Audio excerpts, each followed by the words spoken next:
नमस्कार दोस्तों, कैसे हैं आप सब लोग। मैं ईश्वर से प्रार्थना करूंगा कि आप सभी लोग स्वस्थ रहें और मस्त रहें।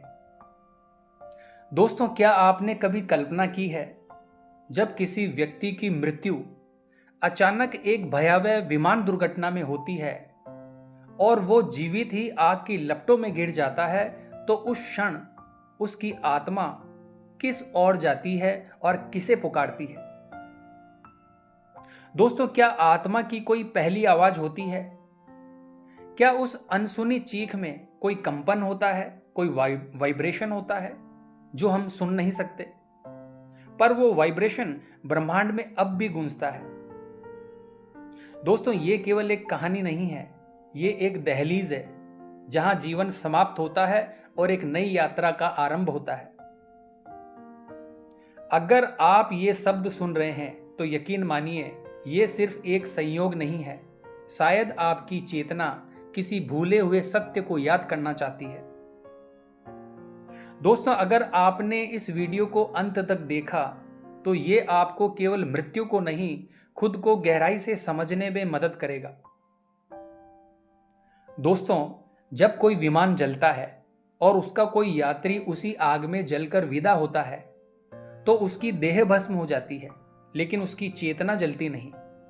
वो चेतना जो अभी कुछ समय पहले हंस रही थी, सोच रही थी और कुछ सपने देख रही थी, और अब वो अपने ही जलते हुए शरीर को देख रही होती है। वो पूछती है, ये क्या हुआ? वो आवाज नहीं होती, बस एक गहरा कंपन होता है। कोई भाषा नहीं, कोई शब्द नहीं, सिर्फ एक स्पंदन जो हमें दिखाई नहीं देता, लेकिन इसे ब्रह्मांड सुनता है। दोस्तों, जब चेतना शरीर से अलग होती है तो वो अपने ही शरीर को राख होते हुए देखती है। चीख पुकार होती है, लेकिन वो अब किसी को बुला नहीं सकती। उसका गला, उसकी सांसें सब पीछे छूट चुके होते हैं और अब केवल बची होती है शुद्ध आत्मा।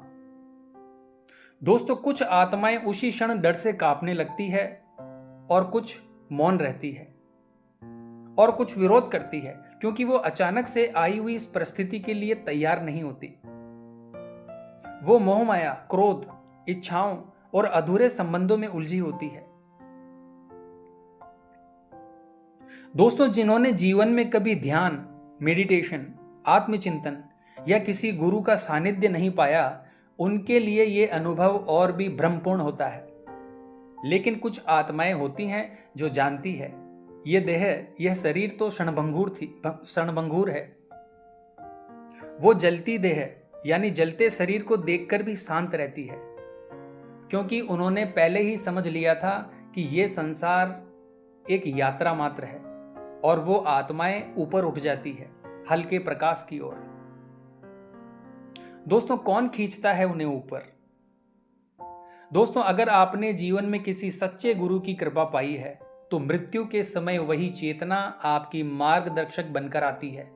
परंतु जिनका जीवन कभी आत्मचिंतन से जुड़ा ही नहीं, वो आत्माएं मृत्यु के बाद अकेली होती है। वो बार बार अपने ही शरीर के पास लौटती है। वो मानने को तैयार ही नहीं होती कि अब वो उस शरीर का हिस्सा नहीं है। दोस्तों, क्या कभी आपने महसूस किया है किसी पुराने हादसे की जगह पर एक अजीब सी ऊर्जा को? वो हलचल, वो ऊर्जा आत्माओं की ही होती है, जो अब भी उस जगह पर अटकी होती है। जब आत्मा की इस पुकार को कोई नहीं सुनता, तो वो स्वप्न, भय या अनजानी उपस्थिति के रूप में प्रकट होती है। दोस्तों, अब प्रश्न ये उठता है कि क्या कोई ऐसी आत्मा को मुक्त कर सकता है? बिल्कुल दोस्तों, ये हो सकता है, प्रार्थना, ध्यान और प्रेम के माध्यम से। और यदि हम जीवन में सजग रहें तो हम अपनी आत्मा की गति स्वयं तय कर सकते हैं। दोस्तों, मृत्यु कोई अंत नहीं है, ये एक दरवाजा है। जो सजग है, जागरूक है, उसके लिए ये दरवाजा मुक्ति का है। जिन्होंने ध्यान में उतरना सीखा है, वो कभी भी अपनी मृत्यु को देखकर डरते नहीं, बल्कि मुस्कुराते हैं, जैसे किसी पुराने मित्र से मिल रहे हो। तो दोस्तों, अगली बार जब आप जीवन को हल्के में लें तो याद रखिए, मृत्यु कोई दूर की बात नहीं है, वो हमारे हर श्वास के करीब है। और जब वो क्षण आए तो हमारी आत्मा की पुकार भय से नहीं, प्रेम में डूबी होनी चाहिए। तो दोस्तों, अगर इस वीडियो ने आपको भीतर तक छुआ है तो कमेंट बॉक्स में लिखें, मैं आत्मा की पुकार सुन रहा हूं, क्योंकि आपकी यही स्वीकृति कहीं किसी आत्मा की मुक्ति बन सकती है। तो मिलते हैं दोस्तों इसी प्रकार की अगली वीडियो के माध्यम से। जय हिंद, जय भारत।